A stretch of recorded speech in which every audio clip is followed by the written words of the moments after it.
Thank you for listening to this podcast from TRE, Talk Radio Europe, your voice in Spain and around the world. For more information, please visit tre.radio. TRE in the afternoon.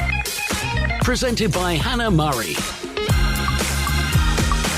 Good afternoon. You are now listening to Women Talk. With me in the studio today is Sue Hall, Eleanor Schumann and Janet Barnett. Hello. Hello. Hello, Hannah. Thank you all for coming in today. If you're listening at home and you'd like to get involved, you are more than welcome to. Here's how. To contact TRE, please call 952 78 4000.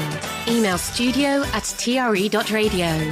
Send us a WhatsApp on +34 645 99 67 95. What a beautiful day. It's a wonderful life. Okay, now this is a subject or an article that we went through with the men on Men Talk last week, and I thought it was funny and ridiculous, quite frankly, so I thought I'd save it and share it with you as well. Apparently, the type of coffee that you drink says something about your personality.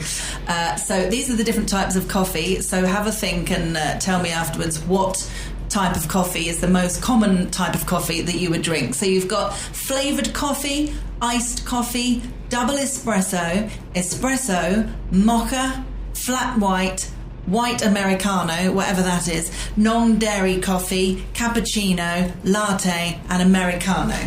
Sue, what's yours? I'd say out of that list, probably Americano. What's that say about me? That means you are comfortable in your own skin. Oh, yeah, it's probably right, actually. Oh, good. Okay, Eleanor? I'm not a great coffee drinker, but occasionally I might have a cappuccino. Okay. Cappuccino means you are satisfied with life. Oh, there you go. Is that right? Good one. Yeah, happy with that. Janet? Well, I'm afraid I don't drink much coffee. So, you know, the one that hasn't got you on the list. No, that's got non-coffee drinkers. Flat white. Flat white. Honest and trustworthy. There you are. I just told you the truth. They all sound really good. Are there any that aren't good? Well, that's a good point, actually. No, there are all. Well, mine, I often have a non-dairy coffee, and that means I'm moralistic and an introvert. Well, I think we all know. Really? No, I'm not an introvert. Change your coffee, Hannah. Yeah, latte is a people pleaser, and I sometimes have a latte as well. And what about a flavoured coffee? Flavoured coffee, happy and funny. Yeah. Okay. I might have that because it tastes least like coffee. I don't really drink it. And you're happy and funny, so that's perfect.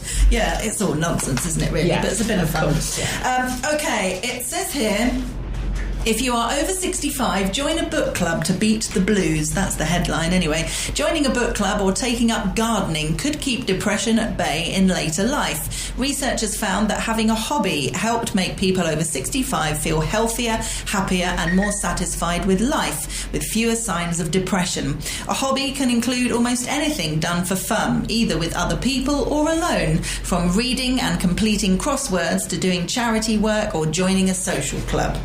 Kind of makes sense, doesn't it? It does. Is it something you've sort of thought about? I did try a book club. In fact, I've tried a couple of book clubs. Yeah. Which is great if you like the sort of books that everybody else likes. Right. Otherwise, you're spending the 2 weeks or sometimes the 4 weeks effortlessly reading a book that you don't particularly enjoy. No. And then when you do come to present your own book, I think this is a really good book, you'd all enjoy it, nobody likes it. Yeah, so I think I had to leave. Yeah, that can just be go. awkward. Yeah, I Take don't like your yourself off. books, don't it? Yeah, no, that can work. But what about the whole just kind of hobby thing in general? I've always kind of...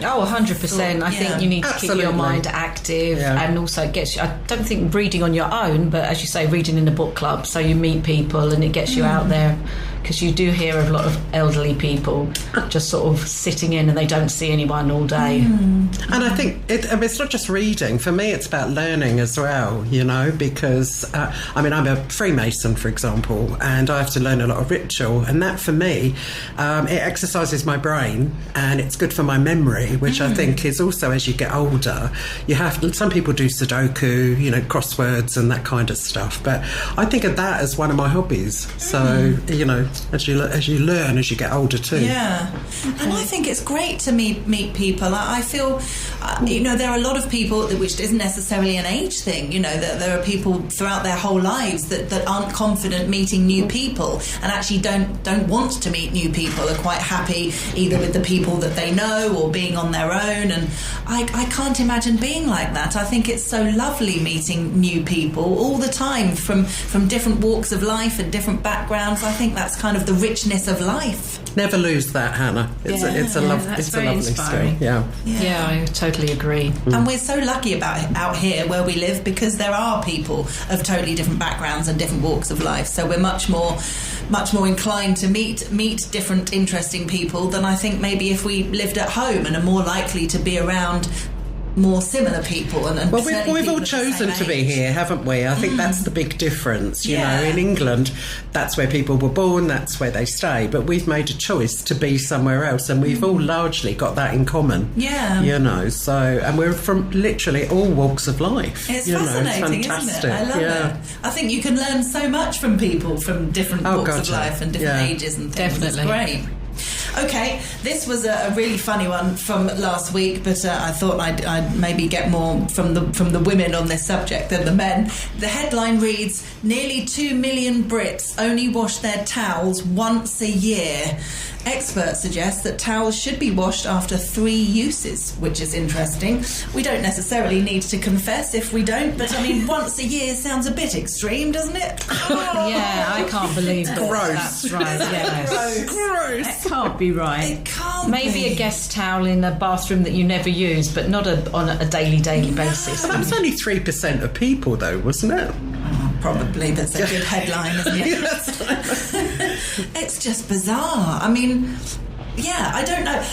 Do you have a kind of set time that it automatically happens every third wash or once a week or whatever, or do you just kind of do it sporadically when you think, I haven't washed my towel in a while? I mean, how kind of organised are you? I know someone said, I'm nervous of people that have dark towels because you never know if they're dirty. Where if you have a white towel, if you wipe your hands on it and there's a dirty mark, you go, that needs a wash now. Yeah, but you can't tell if you've got a brown, a dark blue, or dark grey, which is popular. Oh yes, that's popular. That's true. A dark grey towel. Yeah, that's true. Actually, definitely. I tend to, because I'm a dog owner and I regularly wash the dog blankets and the dog beds and everything, I tend to kind of say, right, I'll do the towels at the same time. So I do a couple of washes.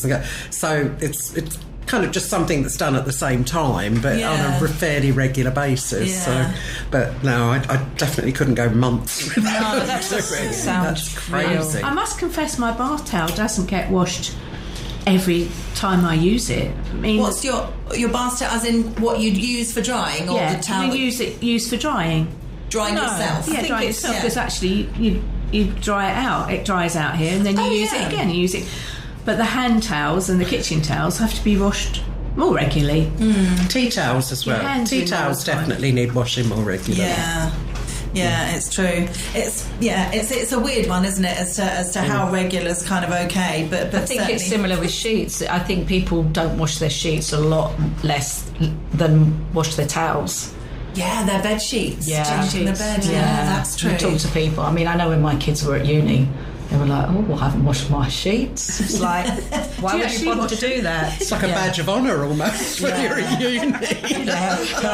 How long have you gone without washing your sheets? Oh no, they'd be proud of it. Yeah, it is something they'd be proud of. I once worked with a chap who had probably had a tenant in his apartment. He said, she just keeps moaning that the place is damp. I've never had problems with the damp. She said, it's humid and it's damp. When he went round there, they'd got towels drying everywhere. So he said, how many towels do 2 people use? Well, I wash them after every use. So she's washing like 6 towels a day and she's got nowhere to put them. They're hanging out all over the place. I said, well, no wonder your place is damp. You're living in a sauna. Oh, absolutely. It is difficult, actually. I was desperate for one for years, and we got one, I think, a couple of years ago now, and it's absolute game changer. In my bathroom, a toweling rail now that you plug in. That goes heated one. Yeah. Heated one. Oh, absolute game changer. In the summer, as we know, everything dries so quickly, but in the winter it's different. And I can have a shower in the morning, and before I had the heated towel rail, I'd go to shower the following morning, and the towel would still be wet. Yeah. That's a nightmare. So yeah, heated towel rail is definitely the way forward. It's my new godsend. Talking a bit about health. This was an interesting one. Jenny Murray, no relation, the broadcaster who used to host Woman's Hour for many years. She says, as a lifelong nicotine addict, I'm enraged to see such influential celebrities puffing away. She's talking about the likes of Kate Moss, Stella McCartney, Phoebe Waller-Bridge, really influential. They're all women, happen to be women. And even though she has smoked all her life, she thinks it's really kind of irresponsible for these influential women to be pictured smoking, which I thought was a really kind of odd one, considering she's been a lifelong smoker. I find this sort of odd. I mean, it's all personal lifestyle choices, isn't it? I'm kind of not sure who are we to kind of say, well, they shouldn't do. We all know that smoking is bad for you, just like drinking too much is, or taking drugs is, or whatever. But I don't know. I'm not sure how I feel about this. What do we think?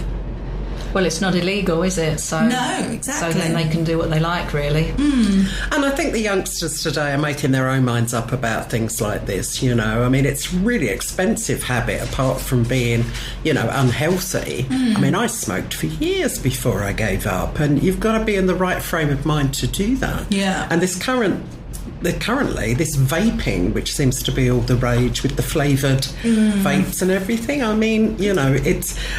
As an ex-smoker, I find it quite interesting because you have to hold the vapes in a completely different way than you used to hold a cigarette. Yeah. So it looks wrong to me. It looks weird. It looks really weird. But they're now saying that's not good for you, aren't they? No, they still don't know the effects. Chemicals and everything. Yeah, absolutely. It could be worse. Yeah. We did think when we looked at the photograph of Kate Moss with the cigarette halfway up to her mouth, it wasn't really a very good advertisement for smoking. No, she really looks ever so old and wrinkly, doesn't she? Yeah, just shows you the camera can lie. Yes, absolutely. But yeah, I mean, the other thing she's kind of talking about is whether celebrities, famous people, have any kind of responsibility, you know, when they're pictured in the media. Should they be concerned about what image they're portraying, whether young people are kind of looking up to them and thinking, oh, well, if Kate Moss smokes, it's okay to smoke? But they're not young people, are they? No. Maybe if they'd picked on some 20-year-olds, I think you might think, oh, then the young people might look to them as like... But I don't think they'll be looking to those. They're all like over 50, weren't they? Yeah, that's a really good point, actually. Yeah, I think so too. Yeah. And it's true what you said, Sue. There are nowhere near as many young people smoking now as there used to be, even 10 years ago. It's a lot kind of less fashionable, which is fantastic. Brilliant, really absolutely brilliant. They just keep making them more and more expensive, don't they? Yeah, absolutely. We better take a break. Hannah Murray on TRE in the afternoon. Good afternoon. You're now listening to Women Talk with me in the studio today, Sue Hall, Eleanor Schumann and Janet Barnett.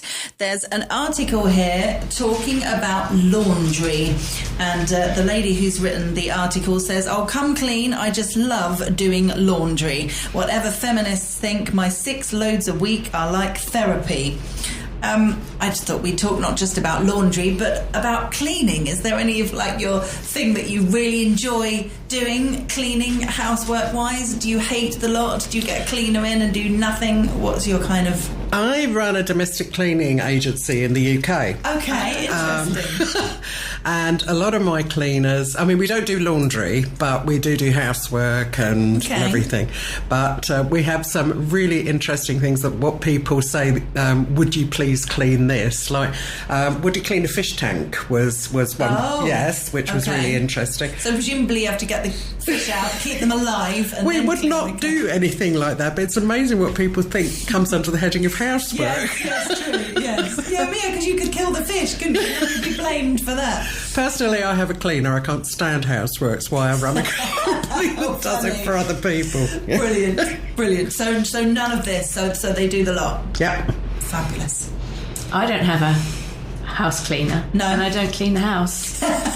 Okay. I'm very good at ignoring it until somebody's going to come along. I had family over to watch Strictly Come Dancing on Saturday, and I sat down and thought, oh gosh, the floor is filthy. But it's going to be dark, so just put a side light on.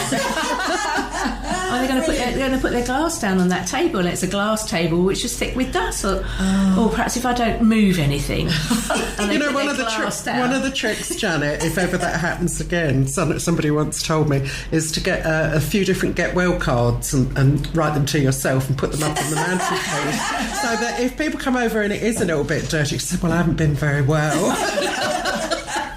Brilliant. Oh, that's great. The lengths people would go. Brilliant. Eleanor, what about you? I don't really like cleaning, but I feel satisfied when it is clean. But then my son's now living with me, and he just goes to the beach every day. And he put his feet up on the buffet last night, and his ankles were covered in sand. And it's like, if I don't move, there won't be any sand there. And then when he went to bed and he came in today, I said, if you want to go on the beach, it's like, if you just have a walk there, like by the buffet, it was just like the beach. It was like so much sand. So it's really frustrating because I just can't keep the house clean. Yeah, really. I think the good thing about doing laundry over here, though, whether you do, I mean, I do my own laundry because it's dry so quickly in this weather. I love it. Yeah, it can be done in less than a day. I know. I've done 2 or 3 loads in a day before. Fantastic. It's all just dry. I love it. Yeah. I'm not looking forward to the winter though, because like you say, when you wash your sheets and stuff, and it's like, where do you put them? And you start living in a Chinese laundry, don't you? Oh yes, absolutely. Well, hanging on chandeliers. We have a tumble dryer, and I put all the bedding and towels and underwear in a tumble dryer throughout the year. Really? Yeah. That's very extravagant. You think? Do you have big electricity bills? No, actually. No, it's pretty good. I don't know why.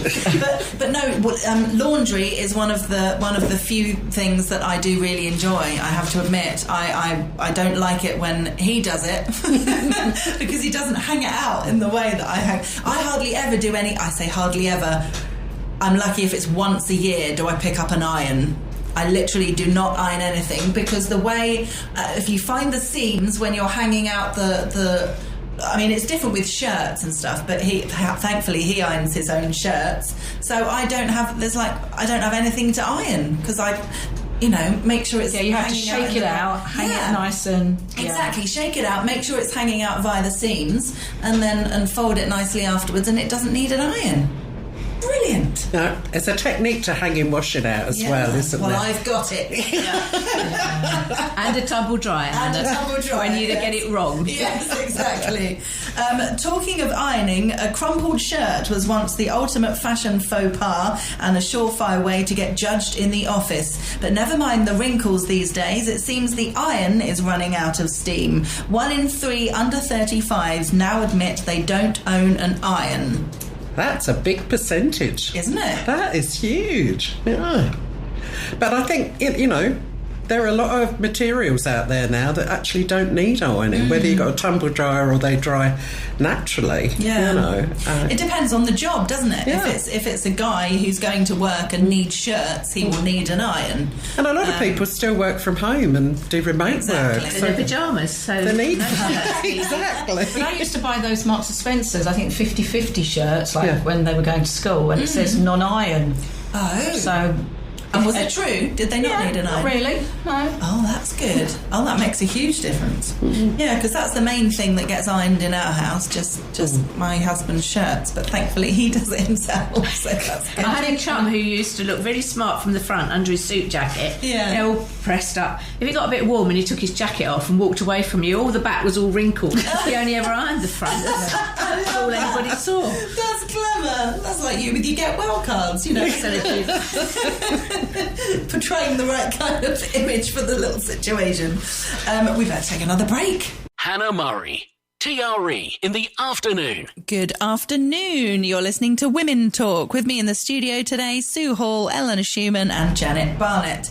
There's an article with the headline, "Would you be happy to be seen by a doctor who hadn't trained at medical school?" The first part of the article says, mechanics, plumbers, electricians and carpenters often learn their trade on the job, but now a new profession is being added to the list of apprenticeship training schemes, doctor. So how would you feel if the doctor treating you in hospital or at your GP surgery hadn't undergone the traditional training of up to 6 years at medical school, plus another 5 years to be a GP or longer for a hospital consultant? Are they second-class doctors or actually better equipped to do the job, as some experts now suggest? How can they be better? Because they've trained on the job?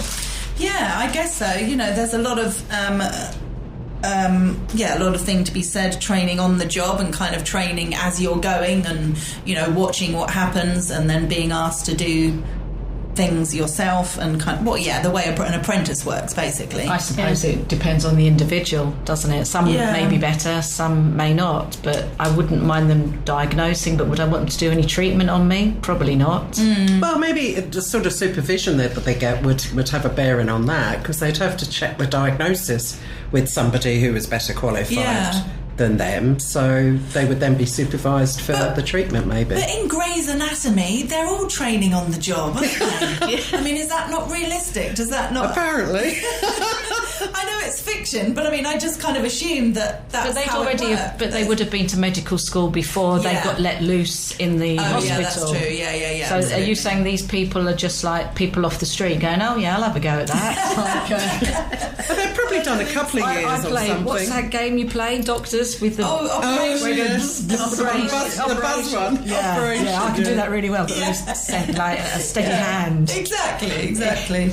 No, it is a bit weird, isn't it? I mean, it depends on the person and it depends what they have to do. Yes. Yes. I think that's like with most jobs, isn't it? Would you let a hairdresser that hadn't trained on your hair loose on your hair? Yeah, that's true, actually. That's a good point. And some people are good because they're naturally artistic, and some people could, like, you'd come out with like green hair and it all fell out. So and also all new doctors won't have done every single procedure, so there are however many years training they've done, there were things that they have to be supervised in doing until they've done it at least once. Yeah, but they always, you see that they do look up on the internet these days as well. Absolutely, yeah. Like, they've got this this red spot and then this is happening, and let's just like Google that and see what that could be. Yeah, definitely. And also,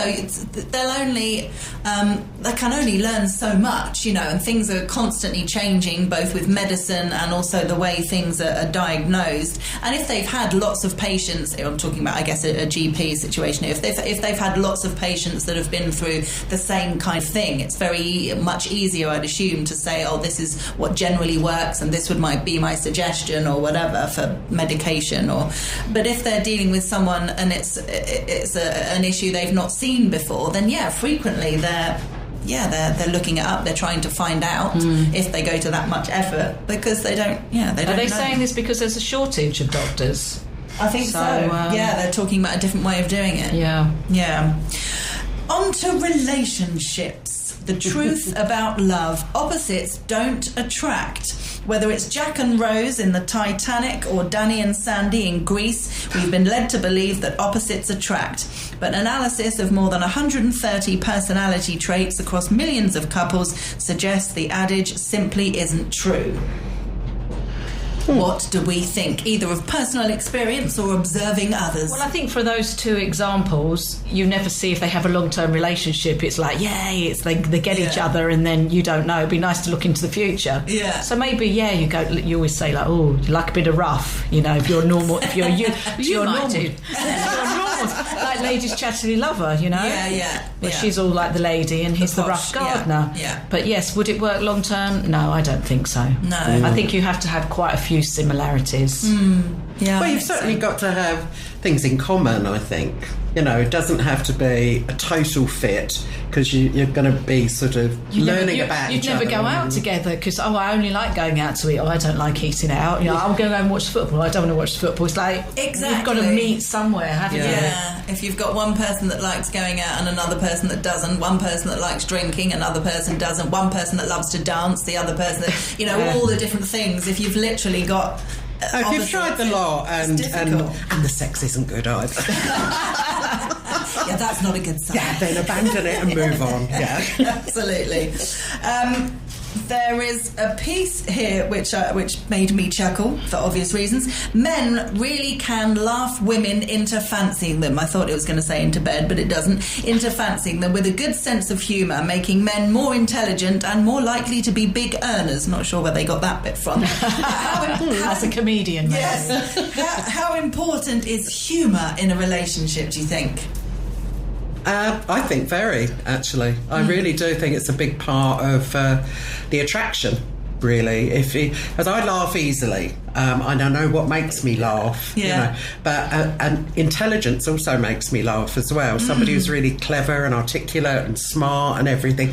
So, you know, if you combine all that, can you make me laugh in different ways? Yes, you can. Oh, yeah, you're a keeper. Definitely. You know, definitely. I can't imagine being with someone and not laughing. No. That would be so weird. Yeah. I mean, I laugh every day, definitely, and we make each other laugh, which is great. It's not just like one person's the funny one and the other one's really serious. You know, we laugh at each other and together and make each other laugh, which like I think the two is Ronnies. Exactly. Yes, I'm not sure whether one would. Yes. Janet, would you agree? I agree. I think a guy that makes you laugh is much more entertaining. I mean, that's not the right word. No, definitely. Attractive. Yeah. Than somebody who's all dour and moody. So yeah, a guy can laugh you into something. I don't know if it works the Careful other what way you around. say. So I don't know if a funny woman who isn't attractive would work as man that's not attractive but is really funny.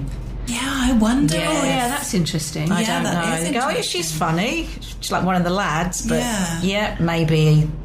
I remember, I'll never forget meeting Gavin, I can't remember his name now, that's how much of an impression he made on me. The rugby player who used to go out with Charlotte Church. Oh, he Gavin, was a good-looking guy. But Yeah, really That's good right, looking yeah. guy. So I met him when I went to watch... Henderson?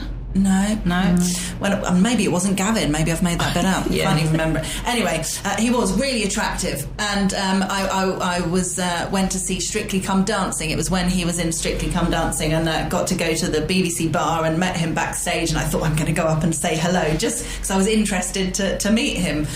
And I went up and said, and he wasn't a great dancer, but I said, oh, you know, you're doing really well. And literally, there was nothing going on upstairs at all, and immediately I was like, wow, not attractive in the slightest. No. My first thought was, well, I wouldn't want him on my quiz team. Nothing going, and immediately I thought, yeah, the attraction just disappeared. He wasn't engaging. Literally he just went, oh, thank you, like he didn't even smile. Very weird. Also, I think with attractive men, they think that they've just got the looks and they don't need to try. Yeah. So the ones that aren't so lucky with the looks, Yeah. they think, I have to try harder. So that's But probably there are different why. things that are attractive in men, aren't there?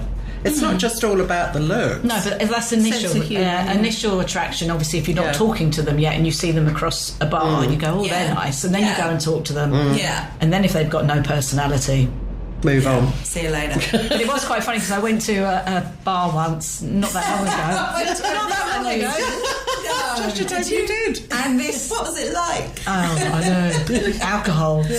And this guy, I was with this girl and she went, I don't drink. And this guy went, so I'm not going to get any more attractive, am I? I like that. Oh, that's really funny. But you see, that would make me laugh, so I'd be interested in talking to him then. he was funny and he wasn't that good looking anyway. No, it's true. It can make all the difference. difference. If someone's got good chat and they're funny, I'm engaged straight away. Yeah. It's great. I don't think it matters what the connection is, as long as there's a connection, because you make what you will of it then, don't you? You know, it's sort of... But that spark, that initial spark, if it's funny, you've got me. Yeah.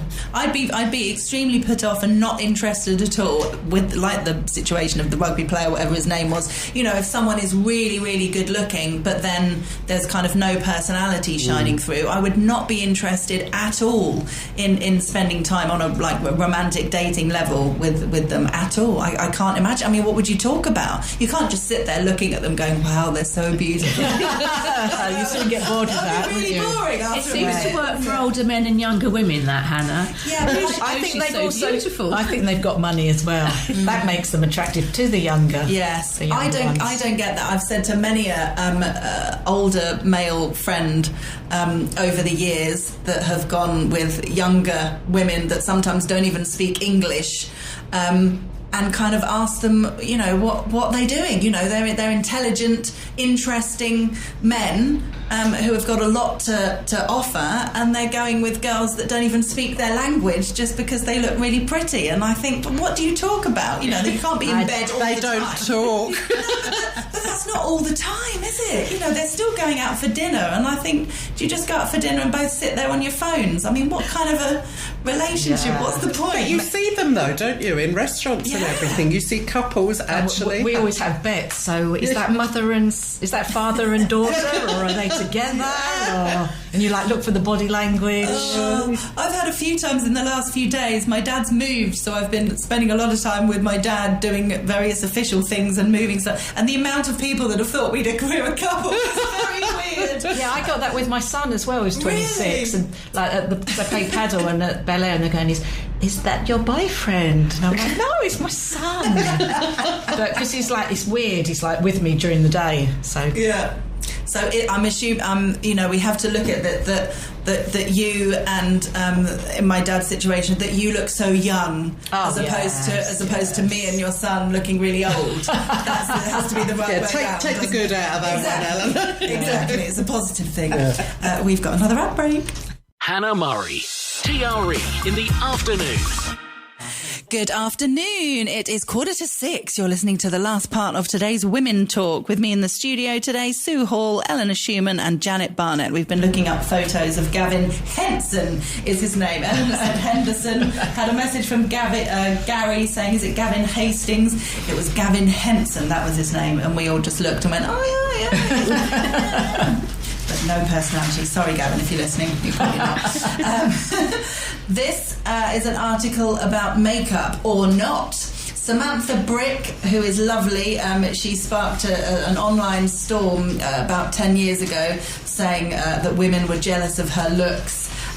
She's now written an article saying, at 52, I'm more attractive to men than ever, and it's thanks to not wearing makeup. So, interesting discussion about makeup. As to whether we wear it or not, whether that's changed throughout our lives, whether we used to wear more when we were younger, or vice versa, or whatever. Yeah, I did. I used to wear makeup in my teens and 20s, but I think I just got bored putting it on. You know, it takes up time to do it, and I think in your 20s you burn the wick at both ends, and there was so little sleep. I was going in with yesterday's makeup onto the office, all that kind of stuff. So I just stopped wearing it, and moving out to Spain, it just melts. If I put it on, it just melts. So how long have you not? About 20, 25 years. Wow. Yeah. Wonderful. I mean, do you not even think about it now? No, I mean, I have been made up. People do, you know, if they say, I say, well, yeah, I don't mind if you make me up. I just can't do it myself, you know.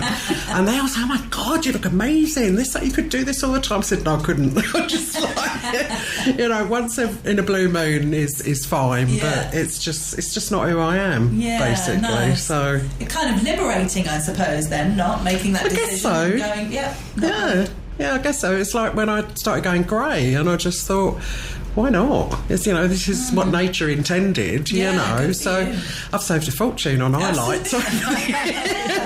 Definitely, definite pluses. Janet, have you... I feel better when I've made the effort and put some makeup on. Okay. And I know I do look different from a distance with a bit of makeup on. But it is the faff of taking it off. Years ago, my nephew watching me take my makeup off at the end of the day, I was staying with my sister and he's looking and he said to his mum, does she do this every day? I said, well, yes, you put it on in the morning and then you take it off at night. I went, oh. Really? What's the point of that then? didn't feel it was worth it then. Eleanor, have you changed? Yes, I think when I was a teenager and you're going through puberty and everything's like, oh, I'm going to look amazing. I remember putting it on for school. And then I think as I've got a bit older, I don't really bother. I might just put a bit of mascara on. And if I'm going out on a special occasion, maybe a bit of lipstick as well. But I don't wear much makeup at all. Yeah, same. I've never, ever been the kind of person that has put like foundation on a daily basis ever. I had friends that did it at school, and most of them didn't always have great skin, so they were covering up spots and acne and things like that. Which thankfully I didn't have. I've often had kind of cover up if I did. Hide and heel, we used to call it. It called hide. It was like a little lipstick thing. You put it on the top of the spot. Maybe a bit of tinted moisturiser, but I don't really need it over here because I've always got a bit of a colour. So. Exactly.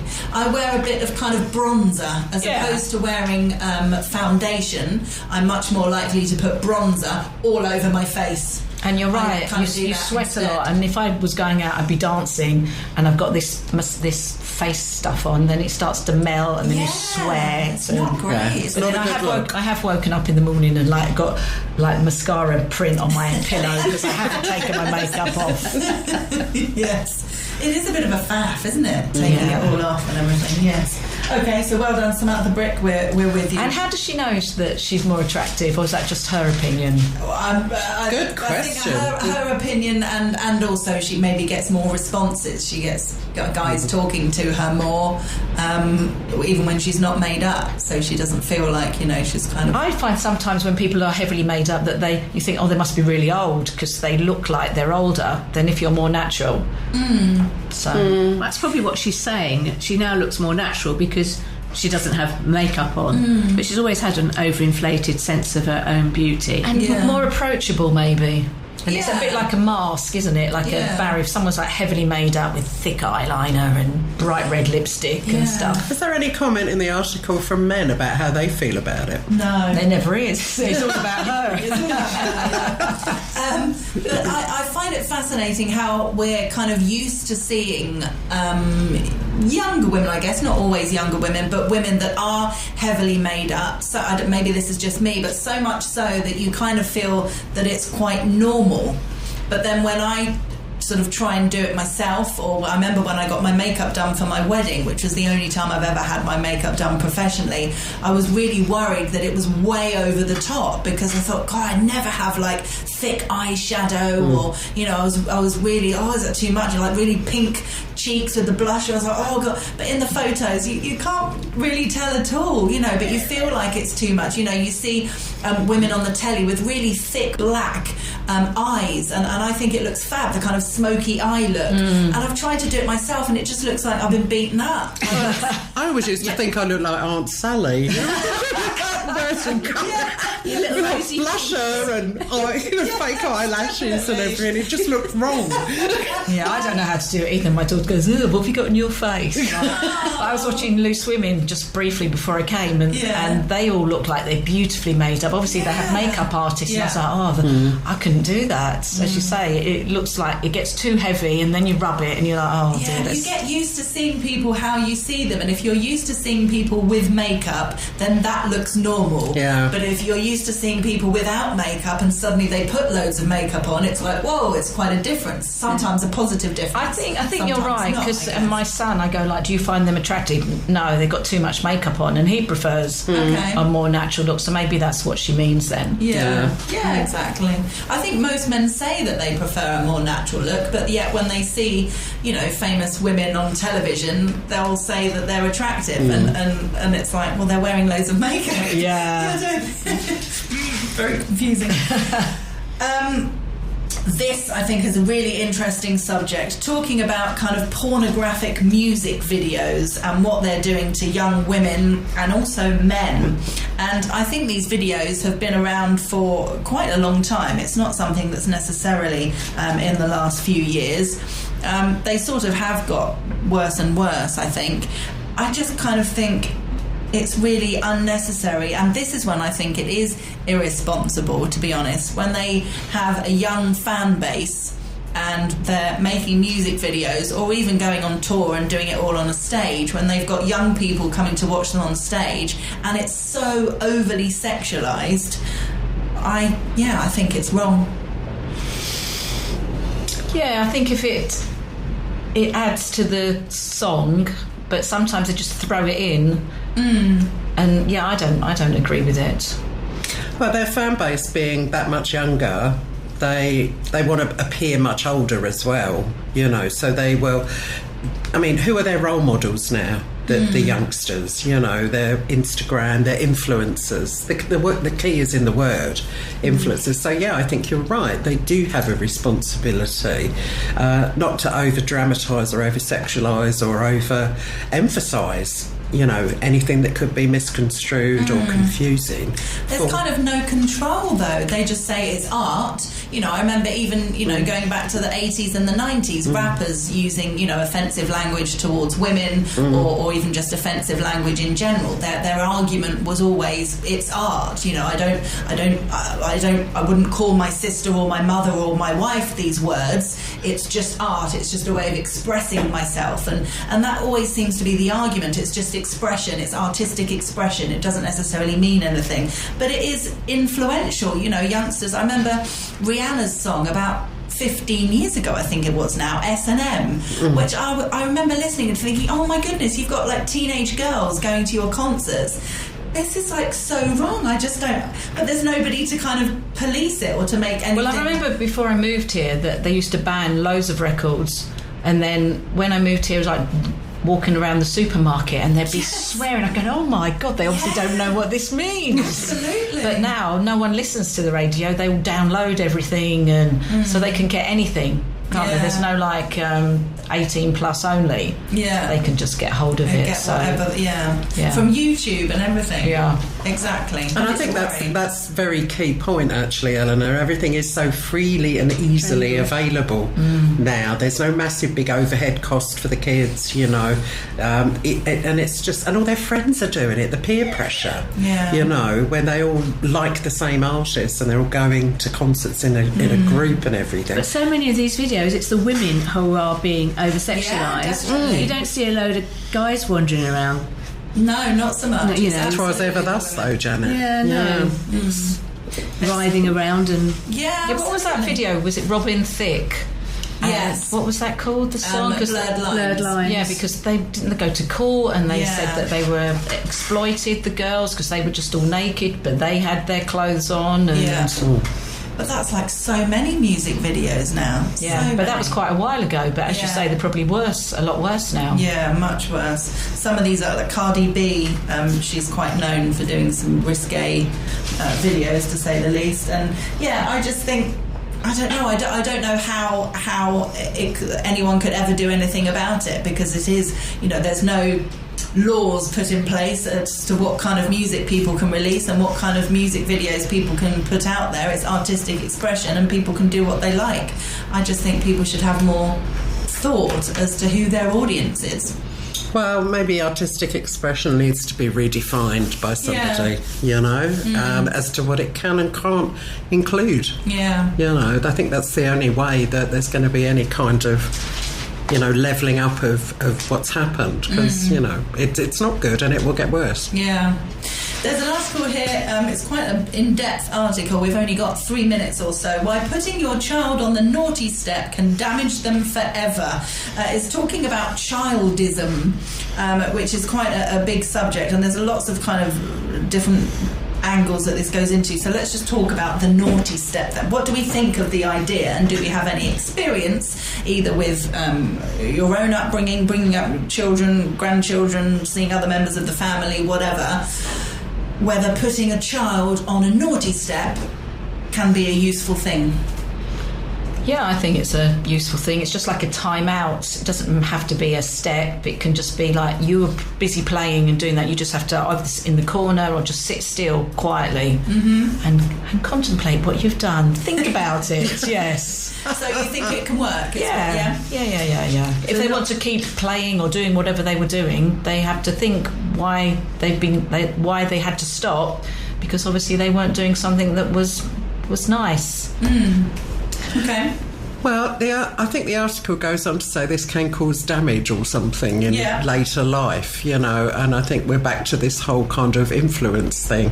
They might not think of it themselves, but they'll be talking to one of their friends will say something. And I mean, this is why parents get reported by children for doing certain things, because it's all gone the other way now. So we've gone from freedom of expression to controlling freedom of expression. Yeah. It's where the line is, and you have to have a wavy line, because some people need some control and others need to be able to express themselves more. Well, prior to that, it probably would have been you'd get a slap or a smack where you're not allowed to do that anymore. No, that's right. I mean, I was brought up that way, I mean, we used to get rapped on the knuckles at school. We had the cane at school. Yeah, we had the cane as well. And it's always the boys that got the cane. And the slipper, I think the girls had the slipper. Oh gosh, really? Yeah. We had the ruler on the knuckles at school. Okay. And my mum had the tea towel around the back of my legs. I was halfway upstairs because I got so tall that she couldn't reach me. Has it affected you? She hates tea towels. And I wash them very regularly. Yes. Great respect for the tea towels. But no, this article says that, people say, well, I had it as a child and it didn't affect me. But she's saying there is an element of traumatising the child, producing a damaged adult in one way. She says all they're really doing is controlling the child through fear by taking stuff away from them, or it doesn't talk about hitting, that's obviously a different thing, but they're talking about, I just find it difficult. How are you supposed to discipline a child then? Yes. They're not kind of... It's like you're not allowed to do anything, so they'll just let them just go out and play with knives and stuff and like... It is a bit madness, isn't it? The world has gone mad. Yes. Thank you all very much for coming on today. It's been a pleasure having you with us. Sue Hall, Eleanor Schumann and Janet Barnett. And I was going to talk about Calendar Girls, but they've all sold out now. Yes. We're all doing Calendar Girls. The advert's going out on Talk Radio Europe, so I can talk about it at the El Paraiso Hotel at the first weekend in October, the 5th to the 8th of October. But all the tickets are sold now, which is unbelievable. There you go. Full house, full house. Scary stuff. Yeah. Have a great weekend all. Howard Brereton's next. Thank you. You've been listening to a TRE production. If you've enjoyed this programme, there'll be another episode waiting for you next week, right here on this platform, where you can also access our extensive back catalogue of shows and interviews. For more information on our live programming, social media channels and apps, and how to contact Talk Radio Europe, please visit tre.radio.